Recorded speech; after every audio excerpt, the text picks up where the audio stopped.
stuff like that. Oh, okay.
I should have done a mic check too. Sylvia, could we do a roll call, please? Aribu Dean, Here. Sarah Porter, Present. Natalie Sanchez, Here. Chris Smith, Charlene Bybee will be absent today, Jessica Goicoechea, Here. Paige Samples, Here. Elizabeth Flores, Here. Mackenzie Winklemeyer, Here. Ashley Daftery, Here. Jorge Montano, Here. Annie Zucker. Here. You have quorum. Thank you, Sylvia. Let's move on to item 1.03, the Pledge of Allegiance. Do we have anybody who'd like to volunteer to lead us today?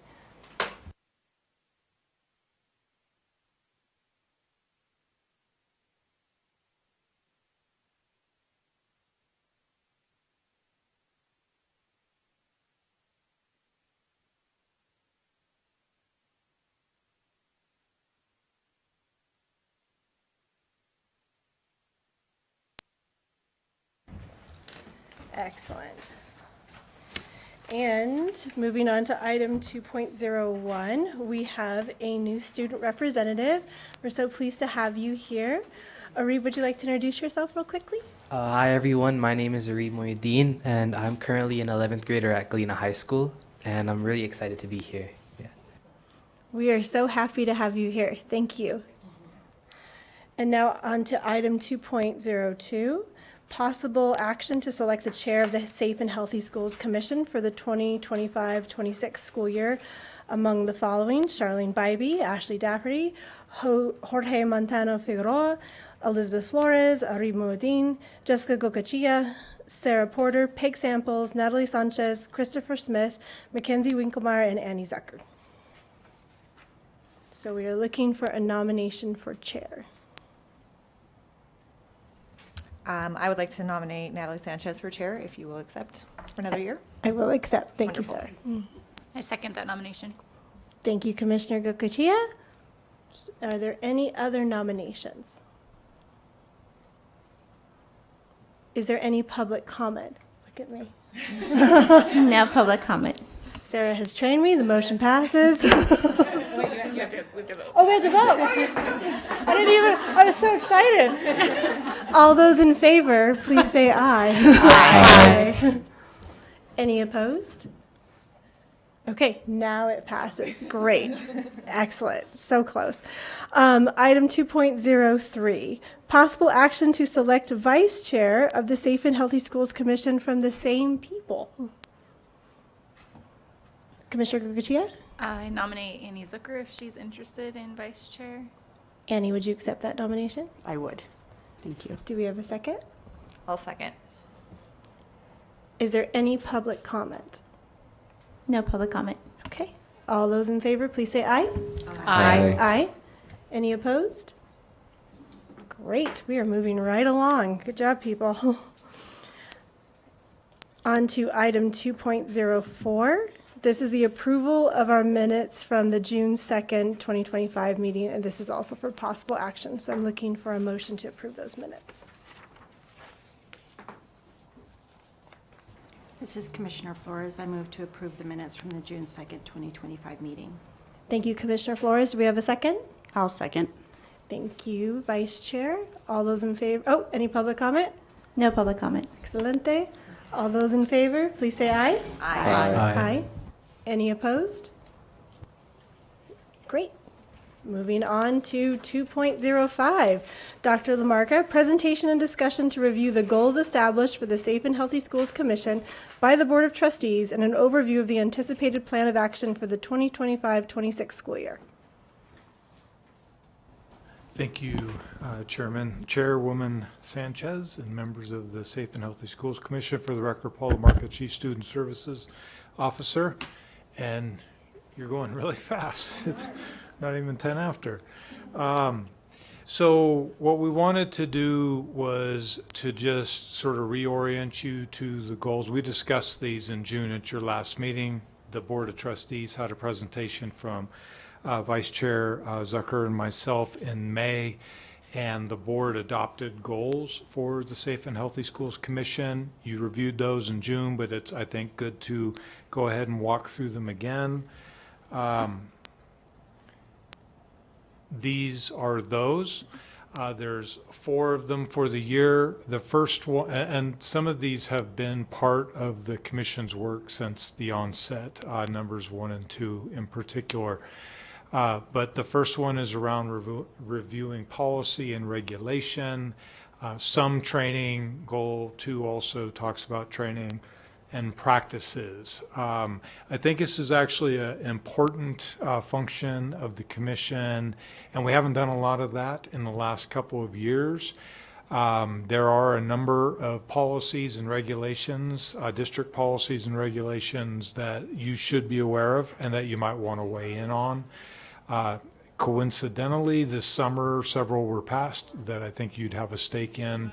We will bring those to you for your awareness. We won't have an opportunity to weigh in on those right now, but we will start working with departments and getting in front of possible changes, and where relevant, we'll bring those to you for your review and your input. Similarly, around especially practices, this is opportunities for you to hear from departments across the school district that work to better the safety conditions for our students, and hearing what they're doing and making suggestions is part of your purview. Promoting training among our educators, and when I say educators, I mean all of our staff members, classified staff, certified staff, professional technical staff, administrative staff, especially in this area of mental health. Unfortunately, and you don't see her here, Misty Von Allen is no longer on the commission, and she's not with the Office of Suicide Prevention either. I have not heard from Misty, and I did reach out, but we have a commitment, we being administration, you have directed us, or you have made recommendations that the board is on board with, for us to do a better job promoting some of this training to our staff. So we'll talk more about that as we go. The third one is around the substance use prevention policy that you did have a significant hand in its revision and recommendations to the board. Sort of attached to that was the possibility of some vape detection in a multi-pronged approach. There is some movement along those lines, and we will want to bring that back to you. And this might be an area where we want to look to other partners in the community. JTNN, Quest, others do a lot of work in this area, and it might be worth it for you to be aware of that, and or help us stimulate partnerships that would support our students and staff when possible. And then finally, well, the commission has traditionally done safety forums for families, and until last year there was always sort of an event, an annual event. A couple times there was more than one event, but typically there was an annual event. Last year you voted to no longer have a safety forum, and instead developed with the collaboration of communications 3 safety related videos. There's a 4th that we'll discuss later. And so this would be our opportunity to talk about any additional videos, and then sort of the work of producing those over time and disseminating those. And or this could be an area where you want to lean back in and say we need a safety forum. I don't know that the safety forum is actually agendized today, but it is something that if it is an interest, you can contact the chair, and we could get that on the agenda. So in June, you did not vote to add anything, and this commission vote, it was part of the minutes you just passed, I believe, that these were good. You are comfortable with these goals. So what we're going to try to do, and I would ask Ms. Zucker to weigh in, especially if she has recall on this, but the board, a couple of board members were curious about our ability to measure effectiveness in what it is we're doing. And we did remind them that you're a voluntary board with really very important role and limited sort of capacity to do things. You're not paid for this, and you're not able to direct us. You're able to make recommendations to the board. So that effectiveness piece is really on administration. But I do think that you can help us, and the next slide talks about that, figure out how we might measure things better. One thing that we intend to do with the support of the chair is to align the agendas going forward based on our goals, or at least when we have an agenda item, we will call out specifically during it what goal it attaches to. So if we're having a presentation from the MTSS department, for example, would be part of that first goal, or if we're reviewing the safe and healthy or the safe and respectful learning environment policy, that would be part of goal 1. If we're having a presentation updating you on vape detection and installation, that would be part of goal 3. So we're going to just try to organize our work to sort of balance information and also action on your part. And I think that'll lend itself to at least a qualitative picture of how we did as a group throughout the year. I do think it's an opportunity for us to hear from some partners. I mentioned JTNN. JTNN has been a strong partner for the school district for many years, and there's others. And so we're sometimes limited by our past experiences. If you have ideas of good folks out in the field, then you want to work with Chairperson Sanchez and myself to get something agendized. Let's see. We will be bringing things back. So some of this is redundant with the last slide. And then we're going to continue to collaborate with communications on these videos. Should you want to continue, we know we still have one that we have to get produced. And then finally,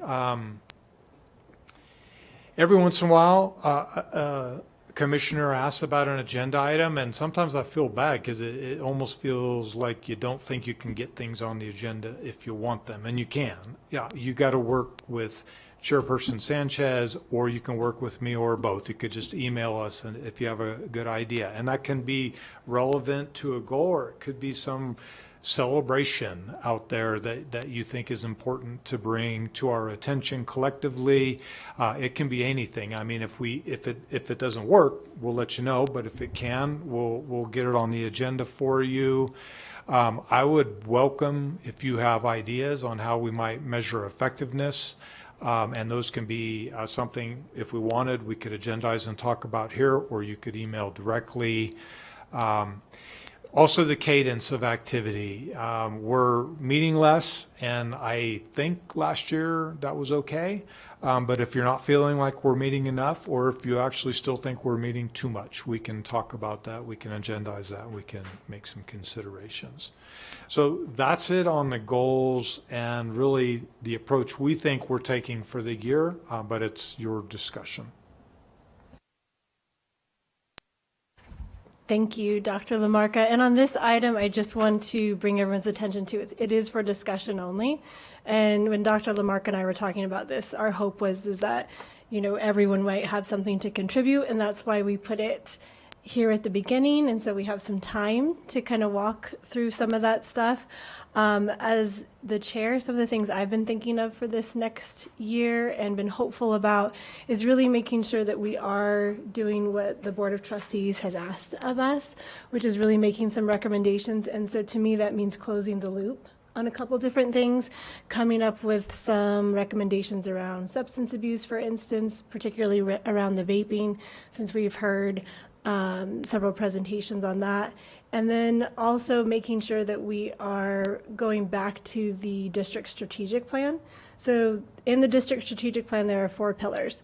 And the first one is consistent standards aligned with curriculum and instruction. To me, that means anything that we put in place or we suggest is something that's been empirically supported, is validated, and is useful. Pillar B is strong partnerships among families, communities, and school. So also recognizing, I think, some of the community partners who do things and have things available, I think is really important. Pillar C is commitment to elevating educators. So maybe there's opportunities for us to say, if we hear that a school, let's say, is doing something really great around bullying or something like that, that we could bring in school counselors and hear what they're doing. In that vein. And then Pillar D is a culture of excellence and accountability. So I think as long as we're also just maintaining our own accountability to that, we're doing this work. And to that end, thank you all for showing up. It's so nice to see everybody here today. So what suggestions do you all have?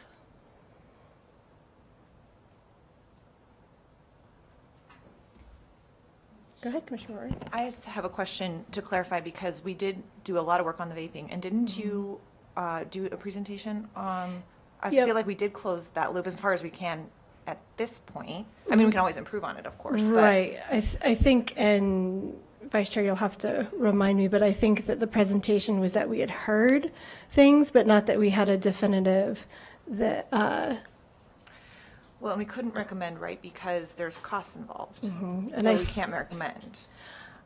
I think Dr. Lamarca, did the board say that it was okay to make a recommendation and they would determine based, at least on the meeting I was at, I believe they said based upon what they had available, then they would decide whether or not it was financially feasible. Yeah, I think you're right. I mean, within reason. Yeah. The board, to Ms. Porter, the board, I do think closing this loop in one way or another is an important thing to do. For example, the board, I believe, thought we were going to talk and weigh in on bathroom safety and really beyond vape detection. We could, and you could invite some presentations around that, but that's the kind of cost that's probably way beyond what, I mean, Adam Searcy and his group would probably make recommendations, which they do they use you several times, like with single point of entry and other things, and so they would bring that to us. I could remind him about that and see if there's anything that they got planned that they want to get your input on. That might be helpful. That'd be great. I would be very interested in more conversations around bathroom safety. Okay. That does not have to do with vaping, but actual physical safety of kids in restrooms during the school day. I think it's a real issue from everything that I've heard. So and that is in line with our goals. And I really like the idea of putting the goal next to the agenda item, so to kind of tie that back. But yeah, I would definitely, and it's great with the email to you and to Commissioner Sanchez to go ahead and do that and get those things agendized for sure. As well as taking the single point of entry pretty seriously. There's been several instances where I've been in schools and they're set up for single point of entry, but the door to the office is wide open, which makes no sense. So physical safety, I think, is something we should probably focus on a little more than we have in the past, or the past year, I should say. Other ideas? Yes, Commissioner Flores. Commissioner Flores, for the record. I know in the past we've had presentations from school police on a variety of topics, and just coming from the standpoint of juvenile justice, I'm curious if there could be information related to what had occurred or what the trends have been as far as delinquent acts that occur on school campuses just over a period of time in the past, and what some of the strategies have been to address some of the perhaps more common themes. And that may lead to further conversation about potential strategies or partnerships. Thank you. That's great. Thank you. I love this. Other ideas? Yes, please, Commissioner. I think building, Commissioner Daftery for the record, building off of both of those ideas, I think it's really important to also talk about when those behaviors are happening, the function of the behavior. So what's happening directly before, what are some contributing factors? So I think really having more nuanced discussions so that if we're able to make recommendations, it really reflects what might have been the event or events that were the catalyst, and then how are they being reinforced, whether positively or, negatively, and what that looks like for the outcome. So I think having that full circle conversation, we have a lot of really bright minds around the table. And so I think that could help if we were to make recommendations to ensure that they're really evidence-based, that they're reflective of the facts. And I even think, I go back to vaping. It's where's the evidence that this is deterring before we would ever make recommendations. And I think sometimes I've maybe said, I would love to see the data, and maybe haven't been assertive enough. But I think we do have to see the data in terms of what is really happening. Is it that there are more referrals? Just for that, because that was thrown out as an example. It's not the best example, but were there just more behavioral referrals, or do we really see declines? Because I think that could help us get a better picture of strategies individual schools are taking and what's more effective and what's not. Wonderful. Other ideas? Commissioner Montano, for the record. I love what you mentioned in regards to data. I think when we focus in on each goal, I think to be able to measure any progress, we have to have a starting point. So I think being more diligent about understanding where the data points come from, how we can gather those. One example, when we talk about single point of entry, is I believe we brought up the fact of tracking how many schools now have single point of entry, and also is it the Raptor system? Is it with figuring out how many schools are compliant and if it is available to them? So I think those are things that we can directly measure back to say, 20 schools had them. We found that at the beginning of our, analysis, only 12 of them were using it. By the end of our recommendation, all 20 were utilizing it. And from there, we can make greater recommendations and expand to more schools. So things of the sort, along with trends. You hit the point of trends within the school year. Again, from my previous, my primary role is pediatric injury prevention specialist. So we see trends in the community. One of the items, for example, is e-bikes have turned in the last 6 months into a huge deal. So having conversations, nuanced conversations of what are we seeing in the moment and how do we report from the schools to us to then be proactive rather than reactive. That is fantastic. Thank you. Dr. Lamarca, I have a quick question about some of this data stuff. Because I feel kind of the same way commission-wise, that there's times where I really want to dig into the data, and I'm not sure that on all subject matter, and so maybe that's part of an ongoing discussion that maybe that data isn't even present, and so maybe there's a way to talk about how to collect that data. Is that a question? Yeah, I think it's just more of a, does that sound accurate? That it's hard to get sometimes, and for some of the things, like for instance, when we've had conversations about the bullying and I want to know what's the baseline, how does this compare to the national average, and are those things that would be more helpful for us as a commission to have those questions ahead of time so someone could be prepared with those figures, or? Yeah, I gotta think about that, and we can talk about how we would structure it. Almost feels like, depending on what the item is, I need to work with the presenters around sort of categories of information that you're gonna need to work optimally. This is where we might run into a resource issue. So, Yeah, for that's what I'm example, curious about. we don't have a lot of capacity to do a literature review on something. However, most of our departments, when they're practicing in something, they've already done some of that. When there's a bigger issue we know we're going to work on over time, then maybe resource can be committed. And I appreciate that. I do like the idea of trying to do the full sort of 360 view of an issue, because sometimes we can be very reactive,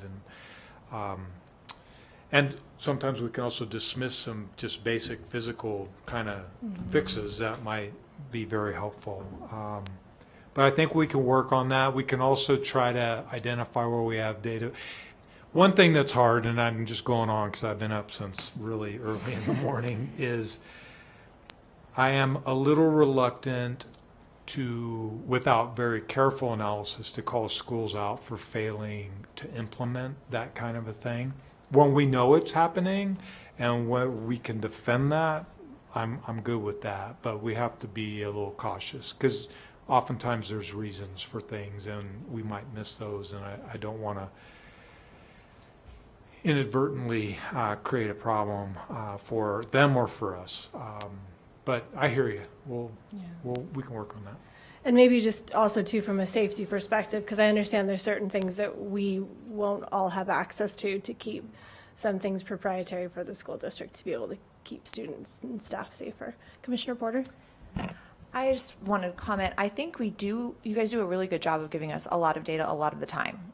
In the sense of when we did the chronic absentee, there was a ton of data there. When we did talk about, you just mentioned escalation of dealing with, there was a ton of data on that too, like what happens first offense, second offense, third offense, how much that's fluctuated over the years. So for the most part, I would say, I feel like when we get presentations, we have pretty good sets of data, or most of the data to kind of look at. So I commend your team on that, especially with the resources that you guys have. But I would also say in some instances, and maybe this is the communications department within the district, but trends that are happening on social media or online a lot of times will influence some of the physical safety issues that we're seeing with kids.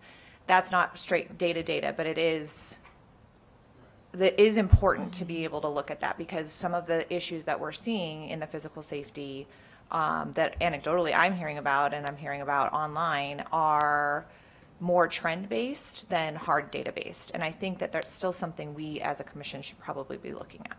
So if there's opportunity where if you have a trends analysis person or you have somebody in the communications or marketing department within the district and they're seeing some of those things that they're clocking for principals, that's probably a good thing for us to know as well, if that's relevant to the topic we're discussing. Thank you, Commissioner Porter. Yes, Commissioner. One of the things I've been sitting here trying to figure out how to say it, but I would love to take a look at like what the budget that was approved for and how that aligns with some of our goals, and then take a look at like what could potentially happen if grants were to be lost, or or funding was to be lost, or things like that, so that if we are making recommendations, that they make sense when we do make those recommendations and that we're aware of them. So from a sustainability model, it sounds like, is that a reasonable recommendation given what we have? Right, and understanding the budget and how these goals, particularly in this commission and what we are looking at, are affected by any potential changes in budgets. Great. Other thoughts? Okay, I think good discussion. Great. You have any ideas, please don't hesitate to email myself or Dr. Lamarca. This is, my goal is always to make this time worthwhile and to make the most out of our time together. So yeah, I really appreciate you all being here. With that, we'll move on to item 2.06. This is for possible action.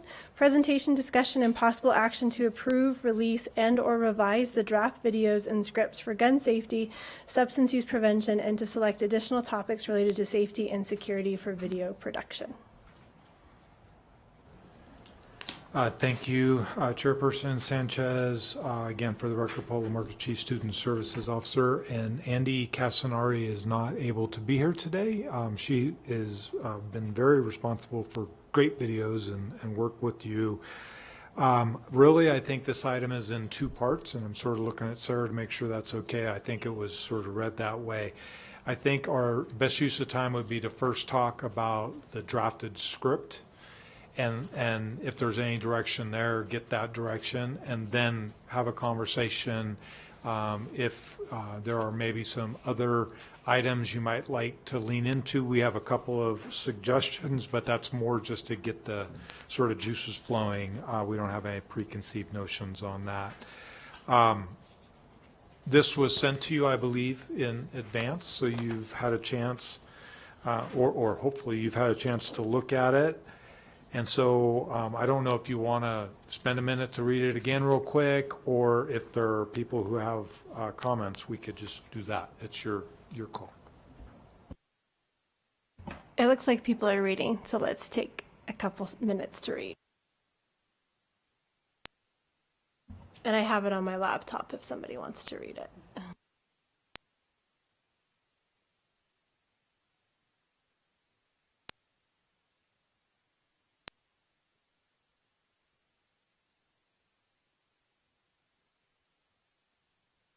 This should be in your packet too, right? Yeah.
All right, commissioners, any thoughts on this as you look through the slides? Dr. Daftery, for the record. One, I'm just always so impressed by all the work that goes into these videos. They're so well done, and the scripts, especially this one, just hits on such an important topic. And I see it making the connection between not having guns appropriately secured and the relationship with suicide, which is huge. And I think as a parent is very powerful, as a community member is very powerful. So one recommendation would just be hitting that a little harder by maybe providing a statistic of having unlocked guns in home and the relationship, and then also locking away guns that are still loaded. For example, I just did a quick search to look, and to me that was very powerful. So I think it would really drive the point home, which is already highlighted in the script. Great. Is there any discussion around that before I'd like to give Dr. Daftery a chance to put that into a motion. I have just, sorry. I have a question. Yeah. Yeah. Go ahead. I was just going to say the one thing that we have talked about in regard to putting statistics in these videos versus it being like on a slide at the end is just to make sure as statistics change year to year that we'd be able to still use the video. But on some of the others, we put in like an extra slide in at the end that had the links or things that were like, we could replace this slide versus it being like laid out by the narrator. Like a time capsule. Yeah. Yeah. Right. That's my only discussion. Okay, great. Any other thoughts on that particular idea? Okay, you want to make a motion? Wait, hang on one second, please. I'm sorry. Do you want to do it all, or do you want you? Oh, yeah, we can do that. Do the whole thing. Okay. All right, that sounds I good. apologize. There's a couple things that were brought to my attention that Oh, I want yeah. to put on your radar in case there are comments, and you may say they're non-issues too. Perfect. No, thank you, guys. Other ideas?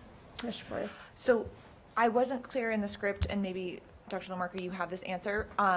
Will there be slides or video on this from the Be Smart folks that have the lock that they give away for the gun safety?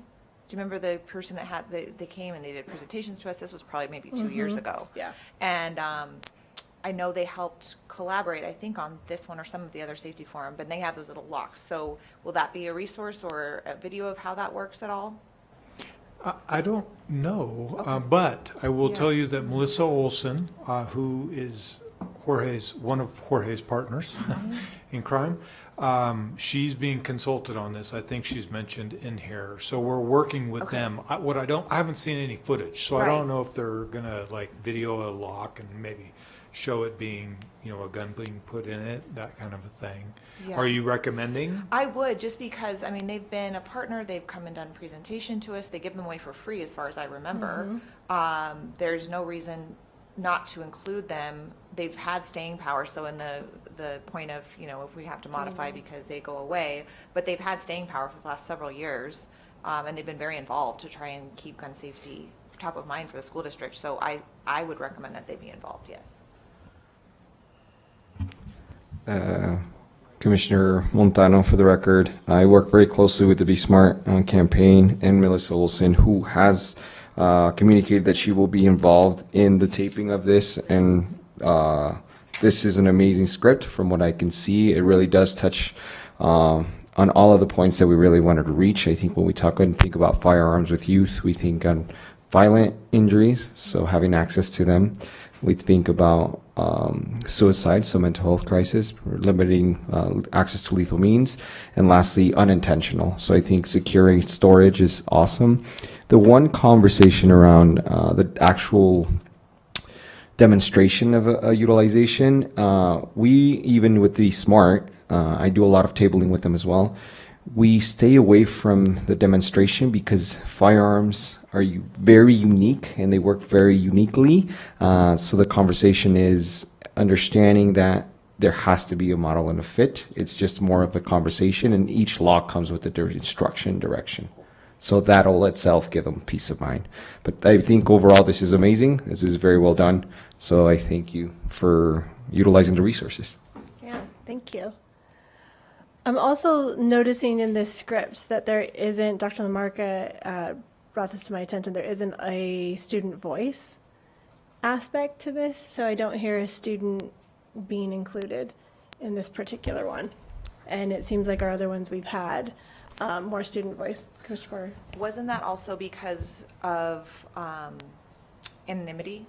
I think that was more with the substance abuse. Right. And, yeah.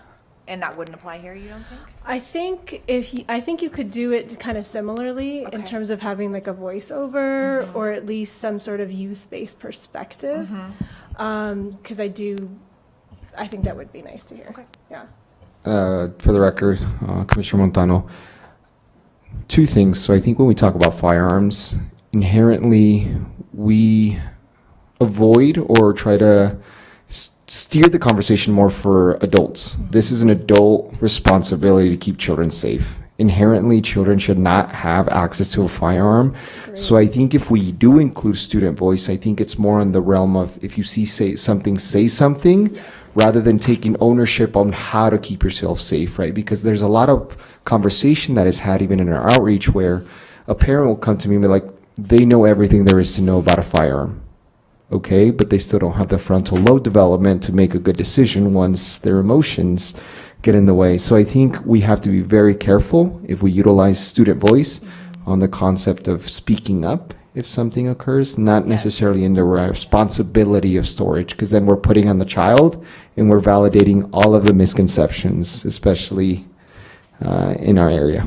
No, I totally agree. I think Commissioner, that would be also helpful maybe as a preamble to that voiceover, that kids have only 80% of their brain developed and their emotional development has far outpaced everything else. So can we, make sure that we're staying responsible?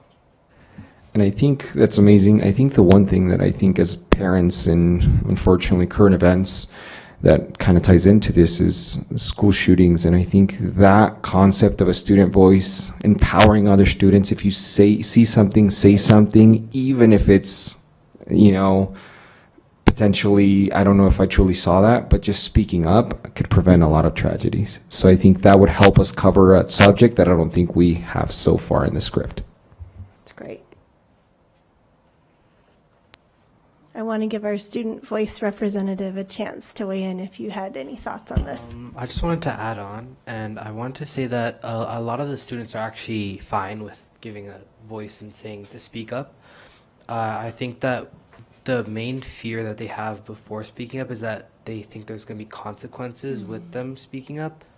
So I think if we reassure them that nothing will happen as long as you speak up, then they'll be more than happy to provide feedback. Yeah. That sounds great. Thank you. Other ideas? Okay. Dr. Lamarca? Yeah, thank you. So on the first page, and this might be nitpicky, Do it. it's under, it's the second time where it says Detective Fleury and there's a quote. And he's talking about it may look like a toy, but it may not be a toy. I'm concerned about that.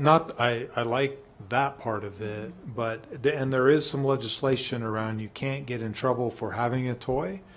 But we have had kids that bring toys that look so much like a firearm that they're putting themselves and others at risk. And I just wasn't sure if that was a complete thought. That's one. And then the other one, and sorry to put you on the spot, Liz, but I just wasn't sure that sort of the juvenile services lens on this has been looked at carefully. And I don't know what the suggestion would be, but I want to make sure that you guys like what you're saying, in case you have anything you want to add. Commissioner Flores, for the record, thank you for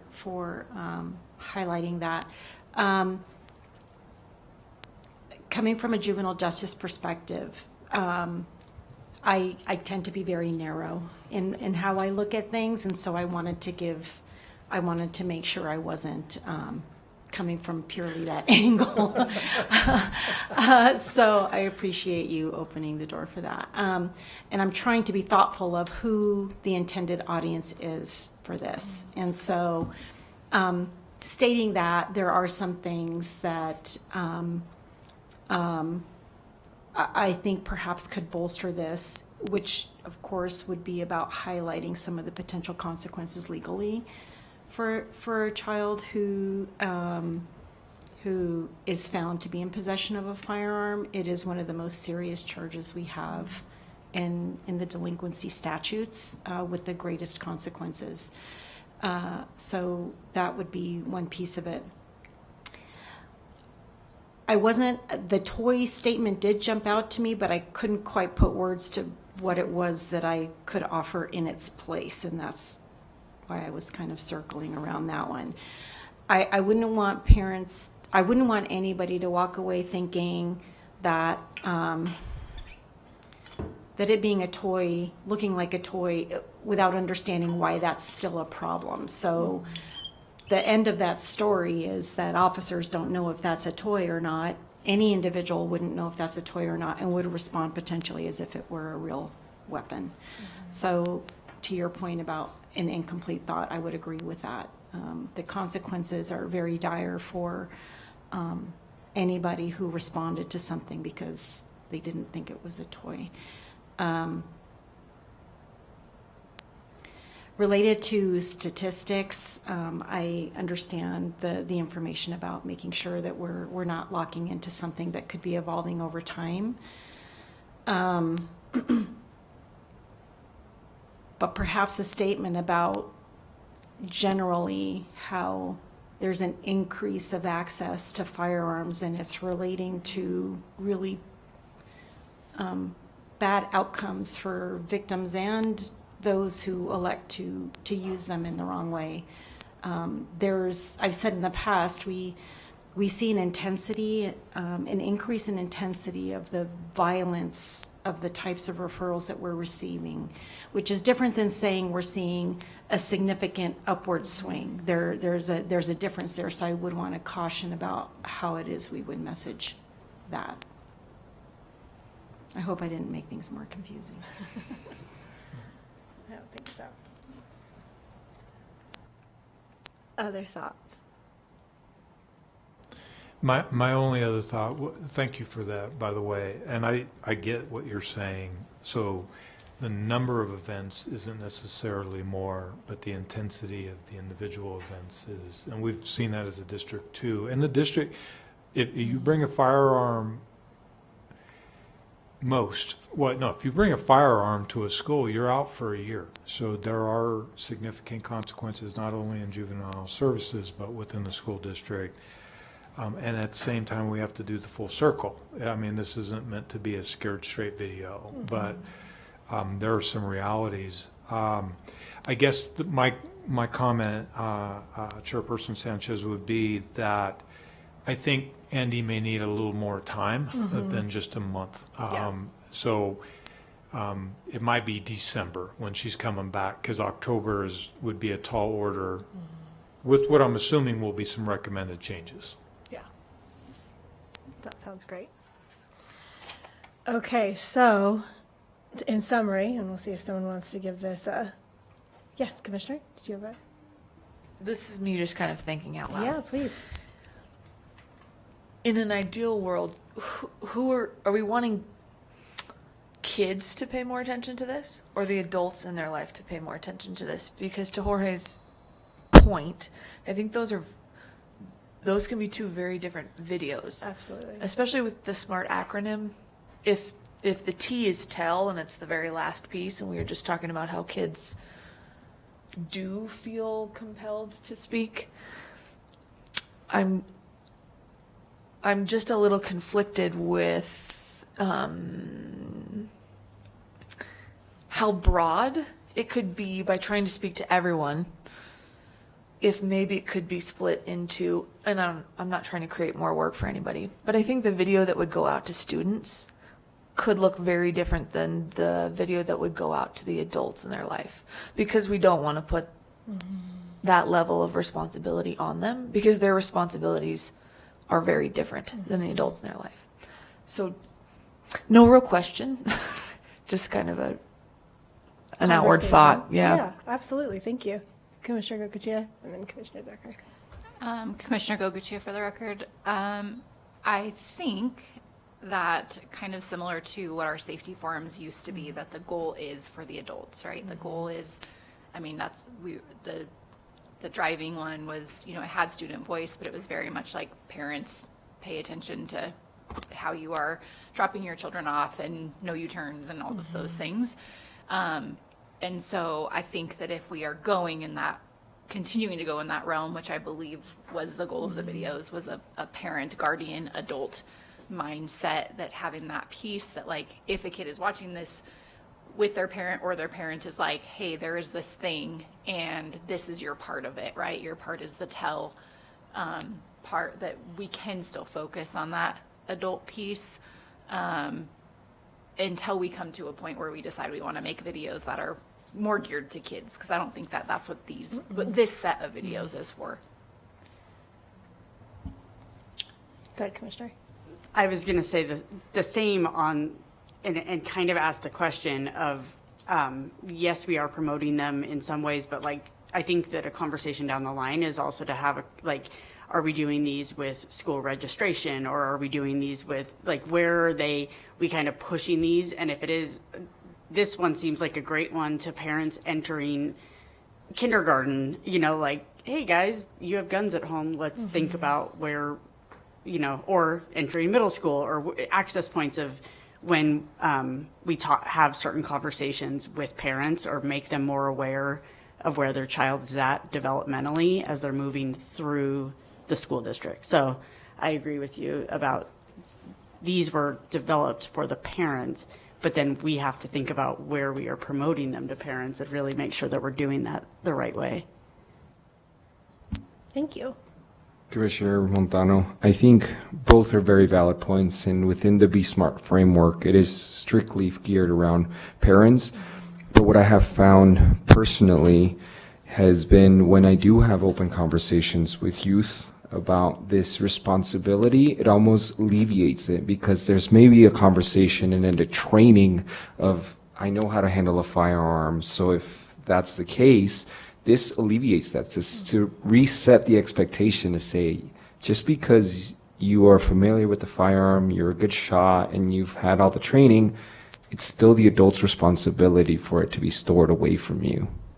So I think in itself, the Be Smart component of it, that tell is still on the parents. So I think it's a subsection, if you see something, say something, but even that first part really alleviates the pressure off the youth to say, this is not on me. And I think a lot of Nevada high school students that are in this field, they're very much, firearms are a way of life in Nevada. This will help alleviate some of that as well. So yes, geared towards parents, but it also is very helpful for youth to hear it. So as a conversational tool.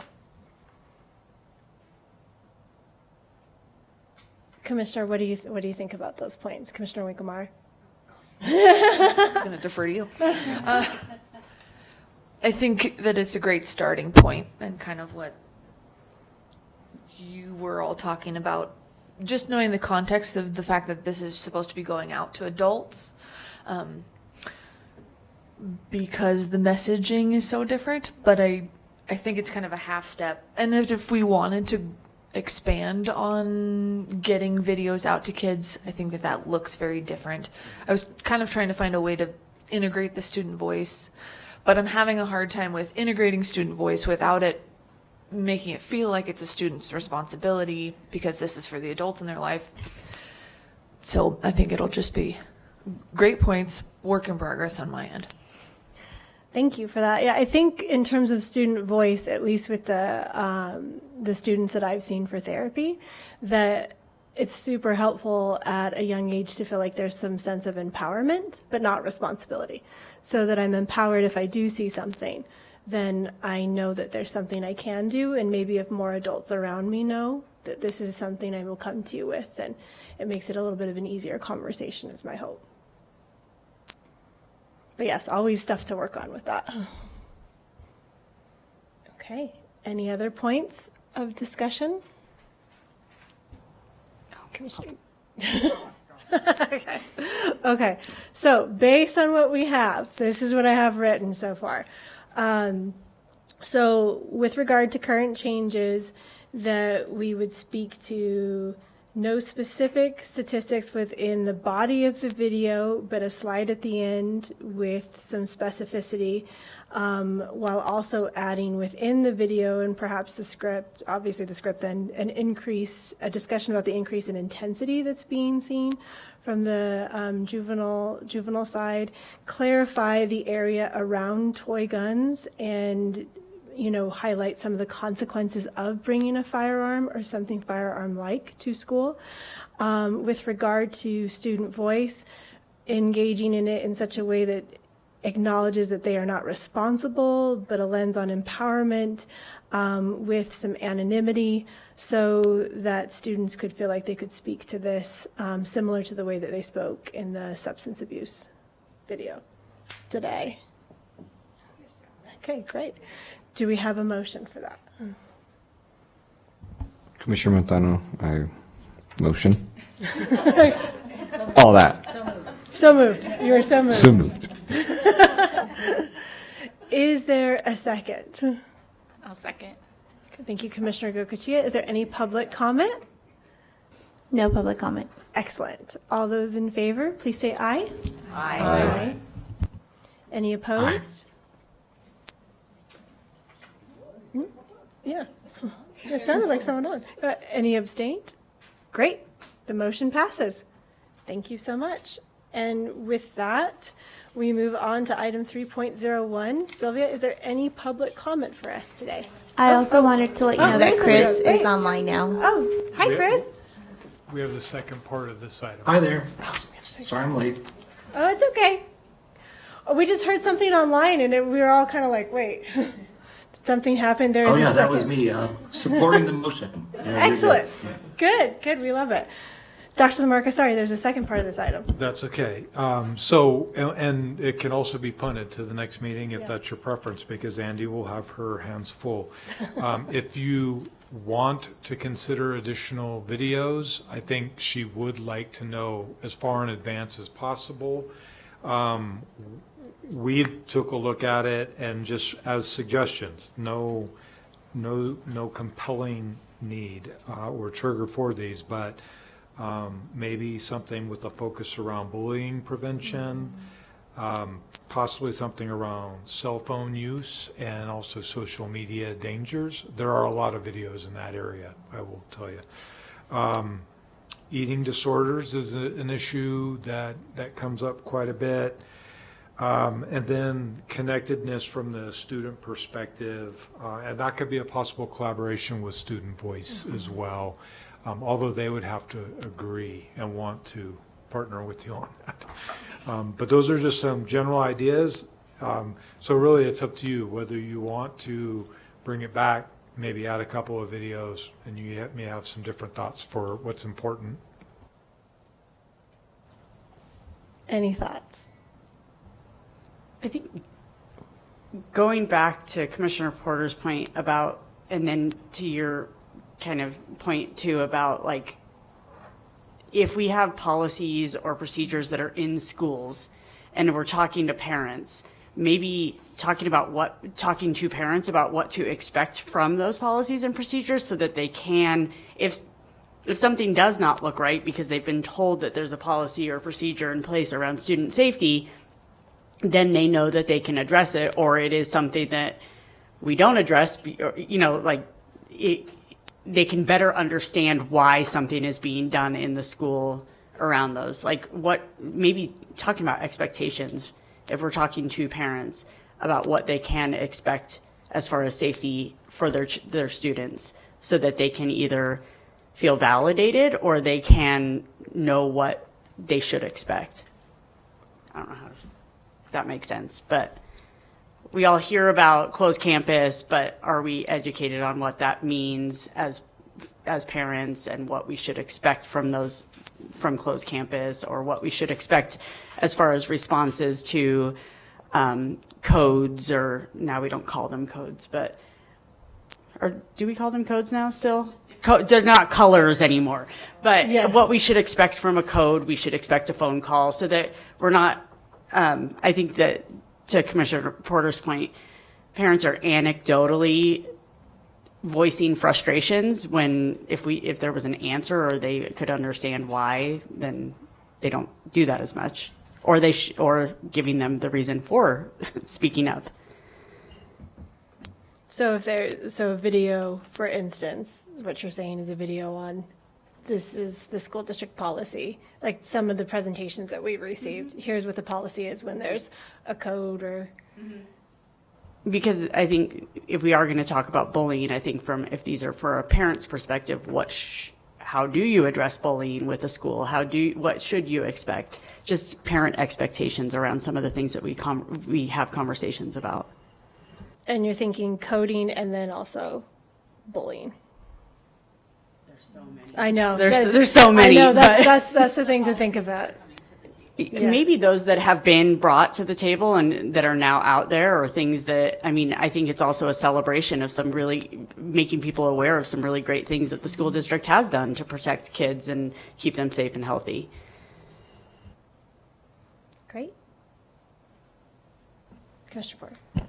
I would also say, because you mentioned it earlier as well, the e-bikes. That's a kind of a recent one that's come, but it's everywhere right now in terms of safety on e-bikes, and are they, they're obviously a little faster and can be more dangerous than a regular bike, and I don't see them going away anytime soon. So that's probably something that we might want to address too as part of Safe Routes to School, kind of under that umbrella. Would dealing with or handling stress fall under our purview?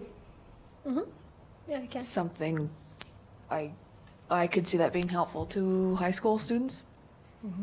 Maybe.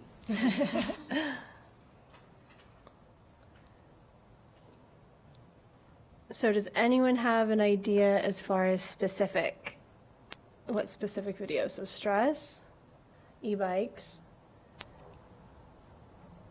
and policies, it sounds like. Yeah, and I was just going to ask if some of those are going out under different departments and just being aware of, is Safe Routes to Schools working on that, and is the counseling department working on that? So understanding maybe what other priorities are within, or if Andy could maybe provide us with other things, or what she's working on, so that we don't double dip.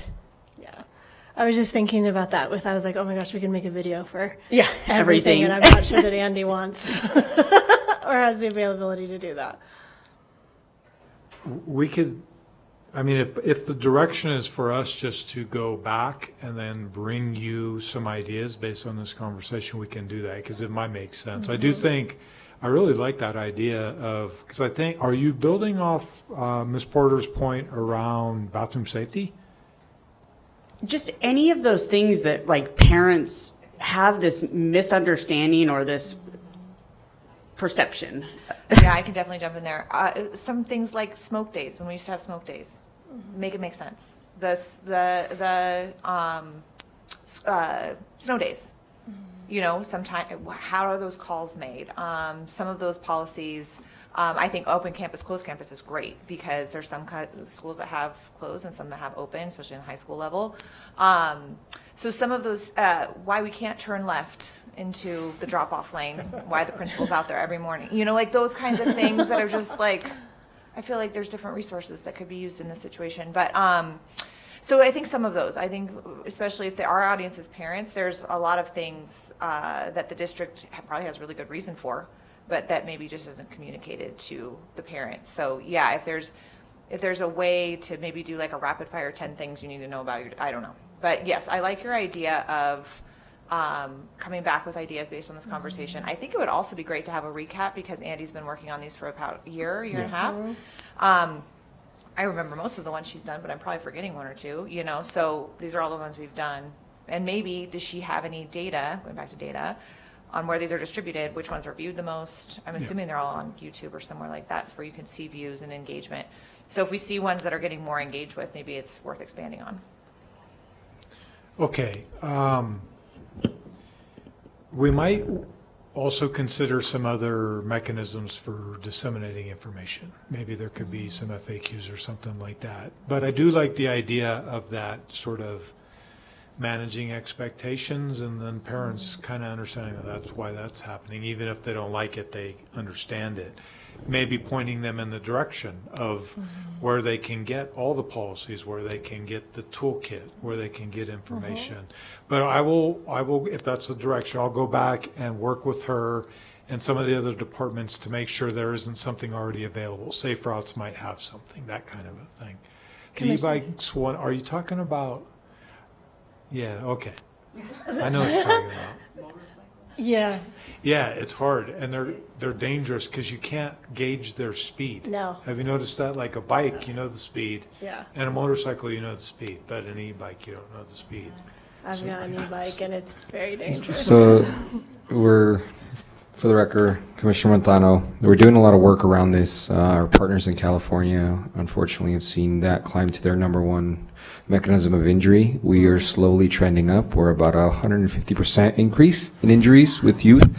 And there's a lack of understanding of which category. There's actually different categories to these e-bikes, and it's unlawful not to sell a bike without it properly categorized. And also any modifications, it's also illegal. So there's opportunity for education. I think there's an approach, and we in at Hernan Children's Hospital want to embrace these, because I think if kids, youth here, we're against them, stop riding them, get off my lawn, we're going to get in trouble. And I think like we look back at skateboarding and all of those kind of trends, I think we have to embrace them, that they're here to stay. So how do we inform parents and also students to say, hey, these are fun, these are cool, but let's get informed about how to do these safely. Things like helmets. You need specialized helmets to ride these e-bikes, depending on their category. If it's a category 3, you technically need a driver's license. We also get all upset about them being in the middle of the road and not knowing the rules of the road, but they're 14. Why would they? So we're working on a very extensive, yet succinct educational pamphlet or flyer, if you would, to educate parents and also empower kiddos on what I should know and how do we move forward, because the legislature and NRS around these specific things is very outdated, so we need to catch up. So more to come on that. Maybe that's a presentation. Yes, I was just thinking that, Commissioner. I was like, that sounds great. And I think I love that idea because, again, going back to what can we do as people representing the community and representing families and representing parents, that are there resources we already have so the district doesn't necessarily have to start from the bottom. I think that's a wonderful, wonderful place to go to. And if I may, I think this is a great opportunity when we talk about expectations. When we tap into any agenda item, such as, let's say, even e-bikes, right, and we roll out a whole video, maybe part of the video is, what is the expectation, right? So currently, do we have a policy in place on e-bikes? Where can they be written? Can they be written in these open campuses like Worcester? Can they be written in the hallway, right? So just those expectations, I think we can then make more informed parents, more engaged, and I think it will be trouble, right? Because every school has different, but a generalized expectation would be great. Single point of entry, what is the expectation now? Bathroom safety, what is the current expectation? So if we roll that into what we're producing, I think we have not only able to track it, but also more engagement across the board. Thank you. Commissioner Goicoechea. Okay, now I have like 5 things to say, but I'll keep it to 2. One, I think that this really probably might fall really in our goal 1 of reviewing policy. What is there already? What does it look like? I know that I've seen Sparks Police Department, the Sheriff's Office, and Reno PD have all put out, some of their very specific messaging around e-bikes and some of the lawfulness or lack thereof, what is expected, what is needed. So, what is school police's,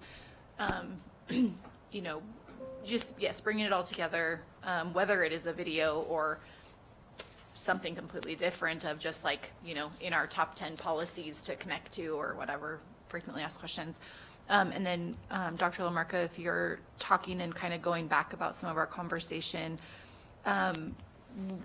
one thing that might be helpful for us to consider in regard to a video for parents would be what to do, or like how to address youth crisis, right? From a guardian parent perspective. Like, I know we kind of talk about this in a lot of like siloed ways, but like crisis can mean a lot of things. It is, you know, important that that can mean whatever it needs to mean for that kid and that family. But what do you do if your kid tells you at 10 o'clock on a Saturday night that they are, you know, that they're being bullied and that they want to end their life, or that their anxiety is so high that they don't want to go to school, right? Like something about, here are some, I mean, some of it will be resource-based, but some of it can have some of these open conversations about stress and about, you know, a lot of the other things that we talk about a lot in this room, but how, I think there's a way that we could put that into some kind of a video for parents that leads them in a direction, at least to know what resources are in our community for that level of crisis where, you know, it's a really scary place to be as a parent. And Mobile Crisis would happily help and support all of that. We know somebody from there. I think these are all exciting ideas because I can see them also growing to, you know, living on the page where these live on the website, and then maybe getting linked, you know, from different news blasts and things like that, different emails of here's something, you know, here's a video we are highlighting this month. So based on what everybody said, so for possible action to the second portion is Dr. Lamarca, you going back to Andy and asking her to kind of get together some of the things that are already being worked on and where maybe some of these things are housed, where they live, and us continuing to move forward and having conversation about making resources, whether it's a video or something different. Based on the topics raised here. Based on the topics raised here. Excellent.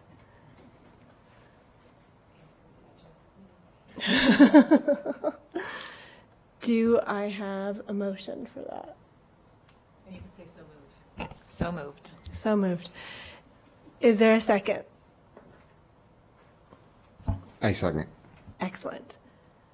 Is there any public comment? No public comment. All right, all those in favor, please say aye. Aye. Aye. Aye. Any opposed? Great, motion passes. Now we move on to item 3.01, to public comment. Sylvia, is there any public comment for us today? There is no public comment today. Okay, great, thank you. With that, we adjourn this meeting at 3:11, and we'll meet next on October 13th. Thank you so much.